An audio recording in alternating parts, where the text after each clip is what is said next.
Cachés dans les fibres anciennes du suaire de Turin, des scientifiques ont fait une découverte qui les a laissés stupéfaits, des traces d'ADN. Lorsque les résultats furent analysés, l'équipe de recherche resta dans un choc absolu. Pour des millions de fidèles à travers le monde, le suaire est considéré comme le linceul funéraire de Jésus-Christ, le seul vestige physique associé à la résurrection, témoin silencieux d'un événement qui a transformé l'histoire. Certains l'appellent un 5e évangile, non écrit avec de l'encre ou des mots, mais avec du sang et de la souffrance.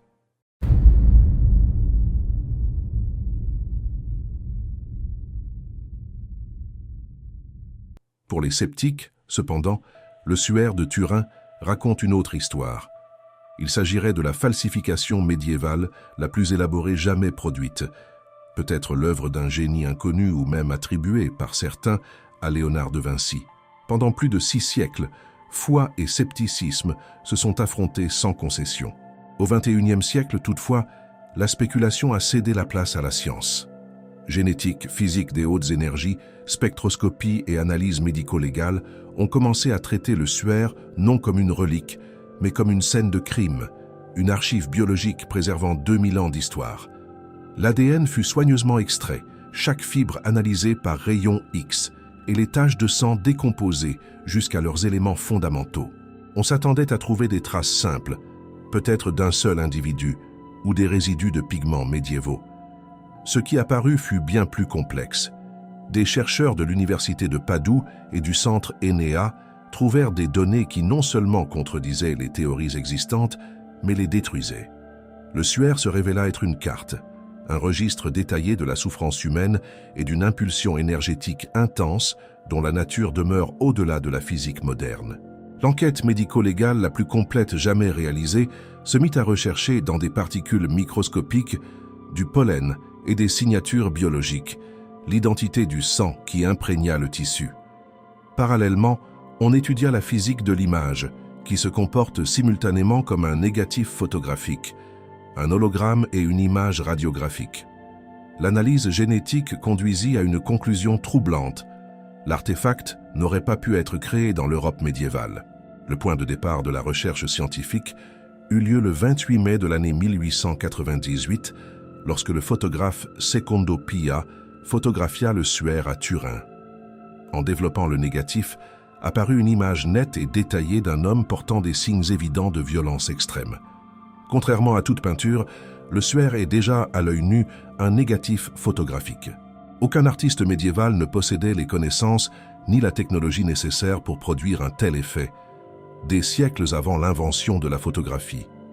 Des examens ultérieurs à la lumière ultraviolette, infrarouge et au laser confirmèrent que le plus grand secret du suaire ne résidait pas dans l'image mais dans les particules microscopiques retenues dans les fibres.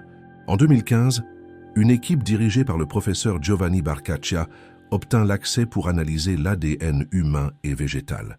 L'objectif n'était pas d'identifier un individu spécifique, mais de reconstruire la trajectoire historique du tissu. En utilisant le séquençage génétique de nouvelle génération, les scientifiques cartographièrent des haplogroupes mitochondriaux révélant une diversité surprenante. Les résultats, publiés dans la revue Nature Scientific Reports, montrèrent de l'ADN provenant du Moyen-Orient, d'Europe occidentale, d'Afrique du Nord et orientale, d'Asie du Sud et même d'Asie orientale. Cette distribution n'est pas aléatoire, elle coïncide avec d'anciennes routes commerciales, notamment la route de la soie. Le suaire aurait voyagé de Jérusalem à Édesse, puis à Constantinople, Athènes et finalement en France au XIVe siècle. À chaque étape, des fidèles touchèrent, embrassèrent et vénérèrent le tissu, déposant au fil des siècles des couches invisibles de matériel génétique. La palynologie confirma cet itinéraire. Du pollen de 58 espèces végétales fut identifié. La plupart ne sont pas européennes, mais typiques du Moyen-Orient et de l'Anatolie. Parmi elles se distingua Gundelia tourneforti, plante épineuse qui pousse uniquement entre Jérusalem et Jéricho et fleurit au printemps, période de la Pâque juive. Son pollen, trouvé en forte concentration dans la région de la tête du suaire, renforce le récit de la couronne d'épines. Les taches rougeâtres furent également analysées. En 2017, la microscopie électronique et la spectroscopie Raman confirmèrent qu'il s'agissait de sang humain du groupe AB. Des concentrations extrêmes de créatinine et de ferritine furent identifiées, compatibles uniquement avec un traumatisme fatal, une torture prolongée, une déshydratation sévère et une destruction musculaire massive. Il s'agit d'un enregistrement biochimique d'une souffrance réelle, impossible à reproduire artistiquement. Le sang demeura rouge, en raison des niveaux élevés de bilirubine libérés dans des situations de stress extrême. La datation au carbone 14 réalisée en 1988 indiqua une origine médiévale, mais des études ultérieures démontrèrent une grave erreur d'échantillonnage. Le fragment analysé provenait d'une zone réparée avec du coton teint durant le Moyen-Âge, contaminé par des siècles de manipulation.